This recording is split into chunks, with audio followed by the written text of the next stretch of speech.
My name is Marcia Lusted, and I'm a writer. I have written, at the moment, 70 books for kids.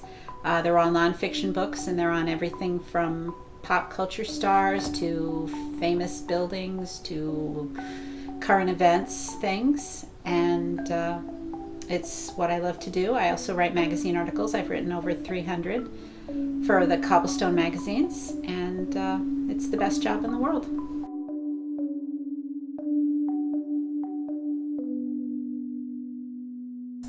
What you do, especially if you write nonfiction like I do, is you'll find a publisher who publishes those kind of books, and you'll send them a writing sample and what your resume, what your background is, why they should feel confident in you writing for them.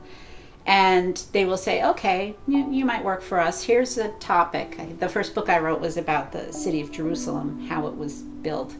So she said, write me a first chapter and an outline for the book, and if I like it, I'll give you the contract and you can write it. So I did that, and she called me in about a week later and said, that's great, I'd like you to write the book. And then I stayed with that publisher for the next 7 books after that. But it's a constant process. You can't just hook up with a publisher and assume that you're going to be working with them for years, because editors come and go, publishers come and go. So it's a constant process of kind of auditioning yourself, sending out samples and resumes, and always trying to get another publisher who will hire you to work for them. Say you find a publisher who publishes books on animals, and maybe they have a series about amazing animals, and you think, okay, I don't have anything published to show them. I mean, the first thing you would always do is send a copy of something that you'd published, like a photocopy of the book. But if you don't have that, you think, okay, I want to write maybe 500 words on some cool animal, so they'll see that I can write about that topic and that I can write it well. And that's what you would send off.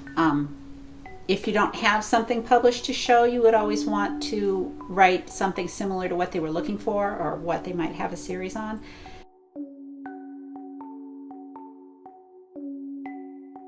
Well, you can be published, at any age. A lot of magazines, like the Cricket magazines and the Cobblestone magazines, you can write in letters and poems and things like that and get yourself published on their kids page, which is a good place to start. Once you get into junior high or high school, a really good thing to do would be to see if your school had a school paper or a school literary journal, and you could write for that. Or if they don't have a school newspaper, you could start one.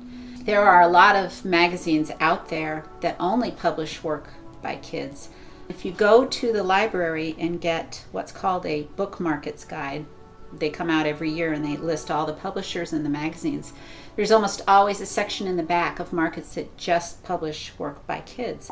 And if you can get something published, a short story in a magazine like Cicada or New Moon Girls, that's going to be a really good credential to have. And then you can, as you get older, you can take that writing experience and start submitting your work to adult magazines, or if you want to write a book, you can start submitting to book publishers. But a writer's market guide is a really good thing to look at, and just about every library has one. And it'll tell you a lot about who's out there and what they take. And if you can find a market that only takes kids writing, then that's the best place to start, because you've already got a leg up on all the adults.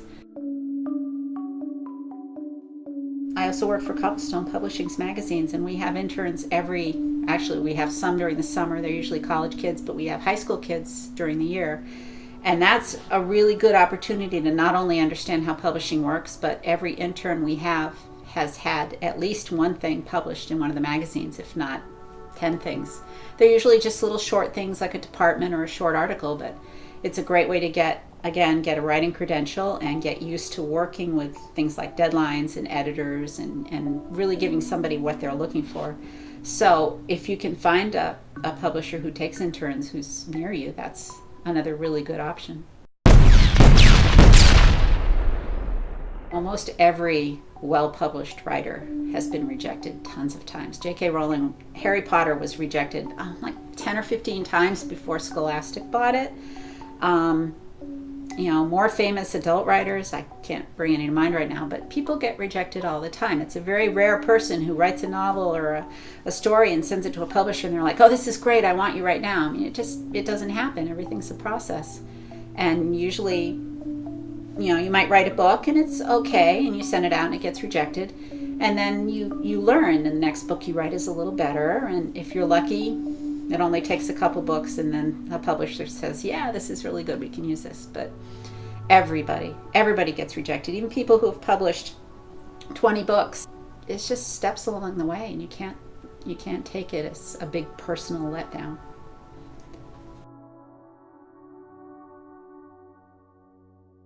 It's called the Institute for Children's Literature, and it's a correspondence course where if you're a student, you get hooked up with an instructor, and it's a one-on-one correspondence. You as a student will follow the assignments and you write a story or an article and you send it to, say, me as an instructor.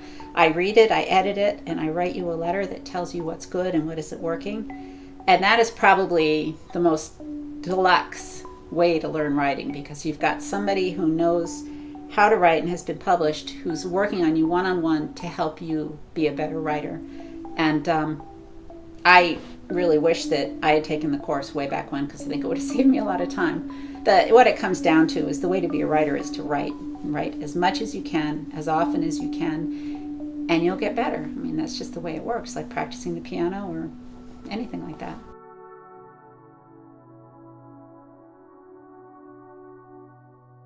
I think as a society, we want everything to happen right away. We want our successes to happen instantly. We want to write something and send it out and have it instantly become a book. And, like anything in life, if it's worth doing, it's probably going to take time to get there. And, you're not going to have, most people aren't going to have success with the first thing they write and send out.